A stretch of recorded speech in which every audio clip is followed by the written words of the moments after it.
अस्सलाम वालेकुम स्टूडेंट्स, उम्मीद करता हूँ आप खैर वाफ़ियत से होंगे। अच्छा, आज हम अपना टॉपिक जो है वो क्लियर करने जा रहे हैं, जिसमें हम आज पढ़ेंगे फ्रीक्वेंसी डिस्ट्रीब्यूशन। हमने लास्ट लेक्चर्स में पढ़ा था, चैप्टर 2 को स्टार्ट किया था, जिसमें हमने प्रेजेंटेशन ऑफ डाटा किया था। उसमें हमने देखा था कि एक रॉ डाटा होता है जिसको हम कलेक्ट करते हैं अपने पास, और फिर उस पे रूल या मेथड यूज़ करते हैं स्टैट का, जिसकी मदद से हम उसकी एनालिसिस कर पाते हैं या उसके कंपैरिजन करवा सकते हैं। स्टूडेंट, आज हम यही मतलब उसको मज़ीद आगे सिंप्लीफाई करेंगे। तो उसमें फिर हमने देखा था क्लासिफिकेशन को, डाटा को अरेंज करना है, और टैबुलेशन क्या था या टेबल इसके बाद हमने देखा था, जिसमें हम डाटा को सीक्वेंस देते हैं, सीक्वेंस देने के बाद फिर उस पर एनालिसिस स्टार्ट करते हैं। तो स्टूडेंट, आज इसी से आगे जो है हमारा नेक्स्ट टॉपिक स्टार्ट हो रहा है, जिसमें हम देख रहे हैं हमारा फ्रीक्वेंसी डिस्ट्रीब्यूशन। फ्रीक्वेंसी डिस्ट्रीब्यूशन क्या होता है, फिर इसके बाद इसकी हम टाइप्स पे देखेंगे, इसके कौन से स्टेप्स होते हैं जिसकी बेस पे हम अपने डाटा की कंस्ट्रक्शन करते हैं, उसकी तैयारी करते हैं, और फिर एक सॉल्व्ड एग्जांपल हम देखेंगे। जी, सबसे पहले हम स्टार्ट करते हैं जी कि फ्रीक्वेंसी डिस्ट्रीब्यूशन होता क्या है। देखें जी, frequency distribution is a tabular arrangement of data. एक टेबल की फॉर्म में डाटा होता है जिसको हमने सीक्वेंस दिया होता है या अरेंज करके रखा होता है, where observations are arrange into classes और ग्रुप्स। अब ये बात आ गई ऑब्जर्वेशन की। ऑब्जर्वेशन वही वैल्यूज़ होती हैं जिनको हम अरेंज करके रखवाते हैं। ऑब्ज़र्व करना किसी चीज़ को, मतलब किसी चीज़ की जांच पड़ताल करना, वो हमारी ऑब्जर्वेशन कहलाती है। किसमें भला? आर अरेंज इनटू क्लासेस और ग्रुप्स, मतलब ये हमारे पास क्लासेस और ग्रुप्स की फॉर्म में होती है। क्लासेस वो होती हैं या ग्रुप्स, दोनों एक ही चीज़ है। मतलब किसी चीज़ का झुंड बना देना या 5-7 लोगों को इकट्ठा बिठा देना और उनमें एक ही बात पे जो है वो तनकीद करना या तबसरा करना, वो हमारे पास ग्रुप कहलाता है। अच्छा, आगे क्या लिखा हुआ है? Along with their frequencies. Frequencies means उसने लिख दिया कि हाउ मैनी टाइम्स ईच अकर, मतलब कि कितनी बार जो है हर वैल्यू यहाँ पे मौजूद हो रही है। या मैं ये कहता हूँ कि कितनी बार हम एक ही बात पे तबसरा कर रहे हैं या उस पर डिस्कशन कर रहे हैं, तो वो हमारा क्या कहलाता है? वो हमारा फ्रीक्वेंसी डिस्ट्रीब्यूशन कहला रहा होता है। अच्छा, इसके बाद हम देखते हैं हमारे पास वेरिएबल लिखा हुआ है। फ्रीक्वेंसी डिस्ट्रीब्यूशन के अंदर वेरिएबल क्या अपना रोल प्ले कर रहा होता है? ये हमें बताता है कि कोई भी करेक्टरिस्टिक है या कोई भी वैल्यू है जिस पे हम मेजरमेंट करवा सकते हैं। अ वेरिएबल की एग्जांपल क्या थी? सॉरी, इसकी डेफिनेशन पहले देखते हैं। वो क्या होती है? वो ये बताती है कि अ वैल्यू या a characteristic that can be change, कि जिसके अंदर हमारे पास कोई भी चेंज आ रहा होता है, वो हमारा वेरिएबल कहलाता है। अच्छा, वेरिएबल के अंदर एग्जांपल क्या लिखी हुई है जी? मार्क्स हैं, हाइट है, एज है। अब मार्क्स क्या हैं? स्टूडेंट के मार्क्स होते हैं वो आप ऐसे कह लें कि वो एक टेस्ट से दूसरे टेस्ट के दरमियान चेंज हो जाते हैं। पहला टेस्ट लिया एक चैप्टर का, तो उसमें लेट्स सपोज 30 में से 15 नंबर आ गए या 20 आ गए। दूसरा लिया तो उसमें इम्प्रूवमेंट आई, तो वो 25 से 30 भी आ सकते हैं।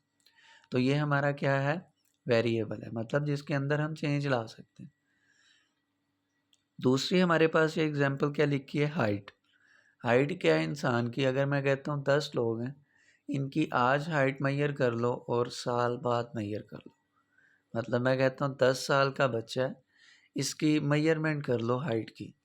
तो वो हम हाइट मेजर करेंगे, फिर 1 साल के बाद अगर दोबारा होगी तो वो क्या होगा? उसके अंदर चेंज आ रहा होगा। तो ये किसकी एग्जांपल बन जाती है? वेरिएबल की। थर्ड वन पे हमारे पास है एज। अब एज क्या है? किसी भी स्टूडेंट की या किसी भी इंसान की रुक नहीं जाती, वो दिन ब दिन क्या हो रही होती है, चेंज हो रही होती है। तो ये हमारे पास एग्जांपल किसकी बन गई, वेरिएबल की। अच्छा, इसके बाद हमारे पास दूसरी चीज़ है ऑब्जर्वेशन।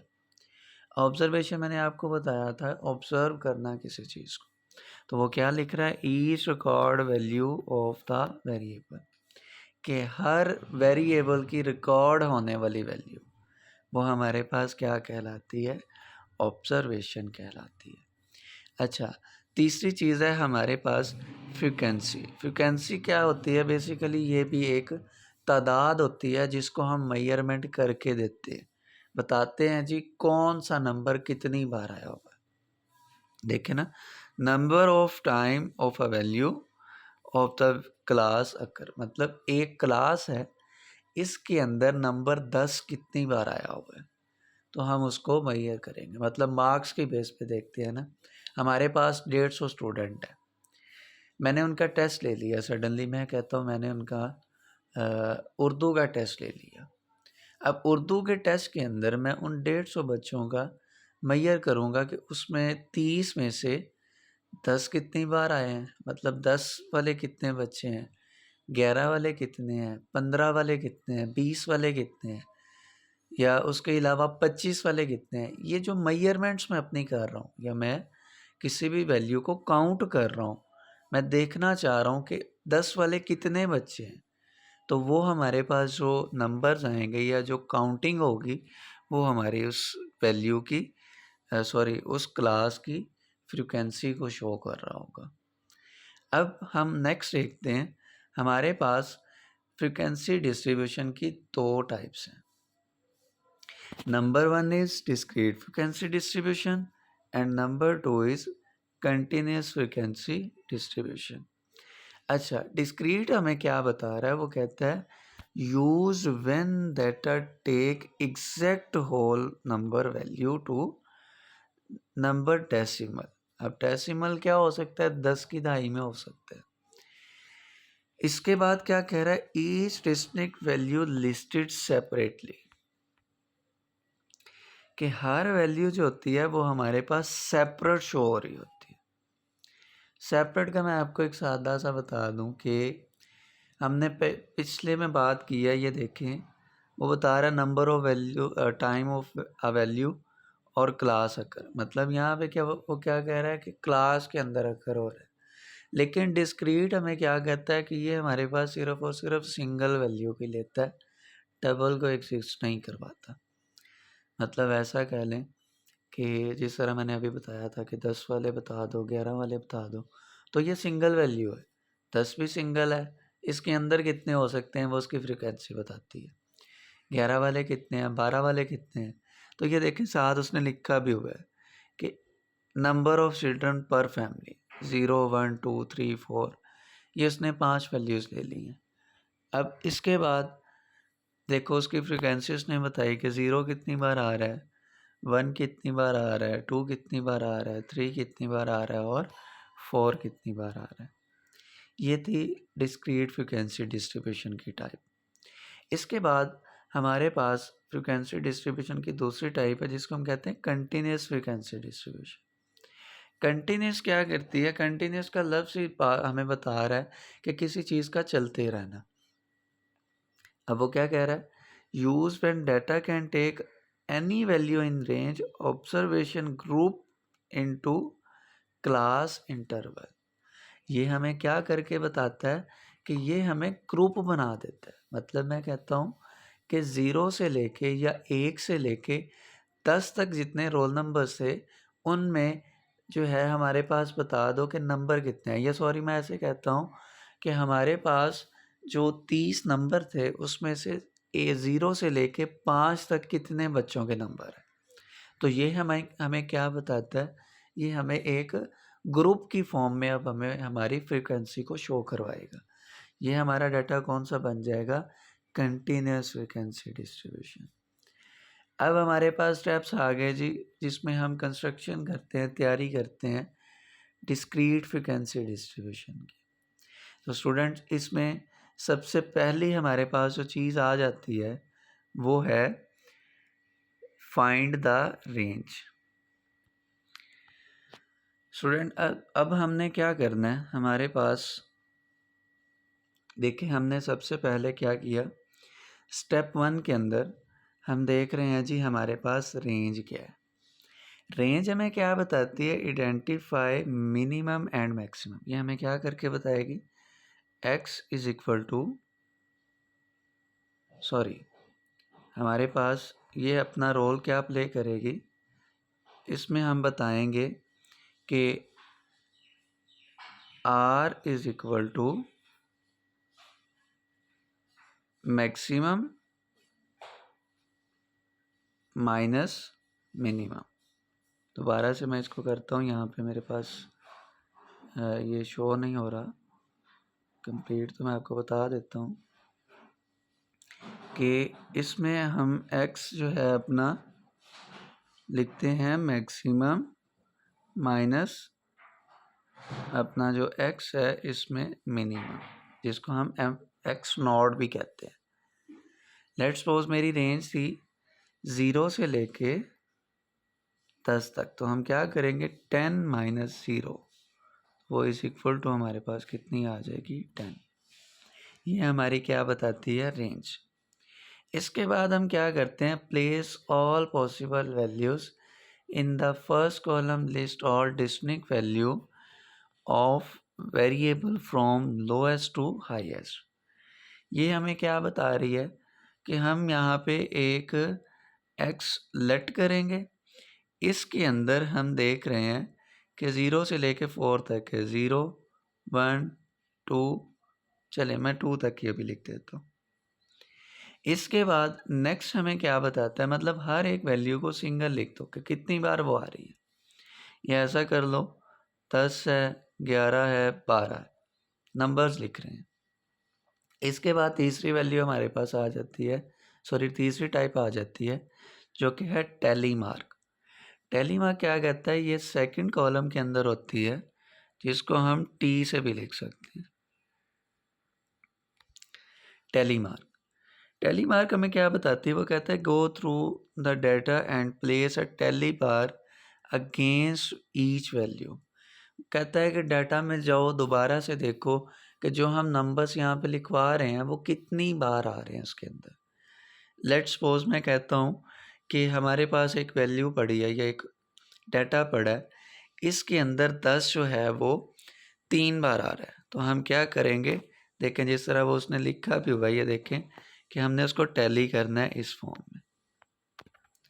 इसी तरह से मैं कहता हूँ 11 जो है वो हमारे पास 5 बार आ रहा है। अब ये गौर से देखिएगा, हम 5 कैसे लिखेंगे, 1 2 3 4, और 5वीं जो होती है लाइन वो इस पर एक बंडल बना देती है, ये 5 हो गई। अच्छा, अगर 12 के अंदर नंबर 7 आ रहे हैं तो हम क्या करेंगे, 1 2 3 4 5 और साथ में 6 और एक और वैल्यू जो कि 7 आ जाएगी, मतलब 5 का झुंड बन जाएगा। फिर आगे 6 7 8 9, मतलब 1 2 3 4 5 6 7 8 9 10, मतलब इस तरह से हम इसको काउंट करते हैं। इसके बाद थर्ड नंबर पे क्या आ जाएगा, काउंट फ्रीक्वेंसीज। अब हम क्या करेंगे, यहाँ पे f लिखेंगे और इसी के साथ हम अपनी फ्रीक्वेंसीज को काउंट करेंगे। देखें जी टैली मार्क में कितनी लाइंस है, 3 है, तो यहाँ पे हम 3 लिख देंगे। इसके अंदर 5 हैं तो 5 लिख देंगे, इसके अंदर 7 हैं तो 7 लिख देंगे। ये हमारा कॉन्सेप्ट कौन सा होता है जी, डिस्क्रीट फ्रीक्वेंसी डिस्ट्रीब्यूशन। ये देखें अभी यहाँ पे लिखा भी हुआ है, ये आप देख सकते हैं। इसमें हम क्या करवा रहे हैं, ये देखें कि हमारे पास कुछ डाटा था जिसमें 3 था, 1 था, 2 था, मतलब ये सारे लिखे हमने। तो हम क्या करेंगे, इनको अरेंज करेंगे, सबसे लोएस्ट वैल्यू 1 है, फिर हाईएस्ट वैल्यू 5 है, तो हमने क्या किया कि 1 लिख दिया, 2 3 4 और 5। फिर हम क्या कर रहे हैं, इसमें टैली कर रहे हैं कि 1 कितनी बार आया हुआ है, तो ये आप देख सकते हैं, ये इसने लिखा हुआ है 1 2 3 4 5। अब इसने एक चीज़ गलती की है, जो मिस्टेक है मैं आपको बता दूं कि यहाँ पे हम क्या करते हैं, हम झुंड बना देते हैं। मैंने अभी आपको बताया है ना तो हम क्या करेंगे, यहाँ पे ये 5 की एक बंडल बना देंगे, ये देख लें। इसके बाद नंबर 2 हमारे पास आया, यहाँ पे काउंट किया तो वो 4 टाइम आ रहा है या 5 टाइम आ रहा है, सॉरी ये 6 टाइम था, 1 2 3 बल्कि 5 ही। अच्छा,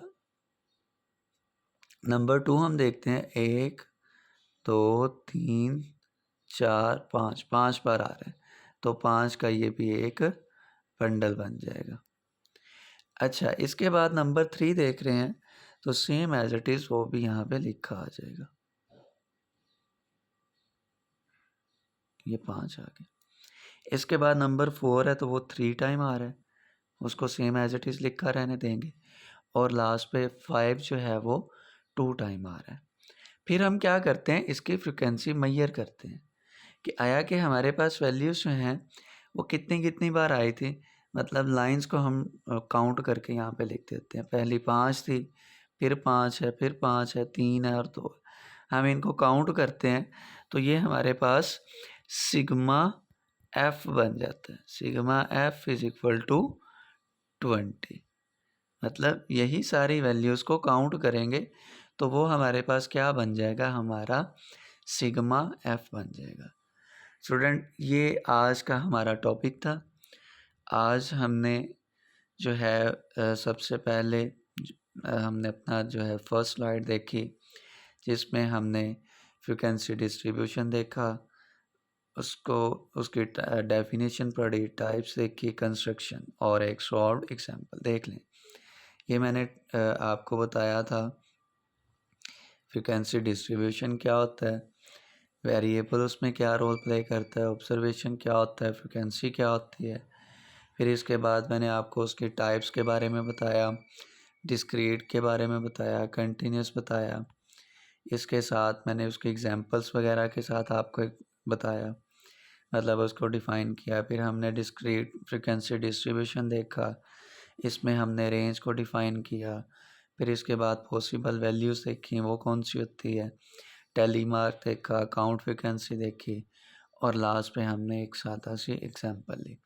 अब स्टूडेंट, आप भी घर में एक क्वेश्चन जो है उसको सॉल्व कीजिएगा, जिसको अच्छा एक और बात बता दूं, डिस्क्रीट फ्रीक्वेंसी डिस्ट्रीब्यूशन का जो दूसरा नाम है, इसको हम अनग्रुप डाटा भी कहते हैं।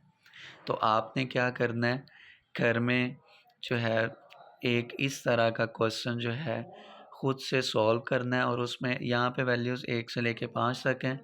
आप ऐसा कीजिएगा 10 से लेके 20 तक डाटा रखिएगा, और उसमें जो है आपने वैल्यूज़ को टैली मार्क करना है। टैली मार्क करने के बाद उनकी फ्रीक्वेंसी बनानी है।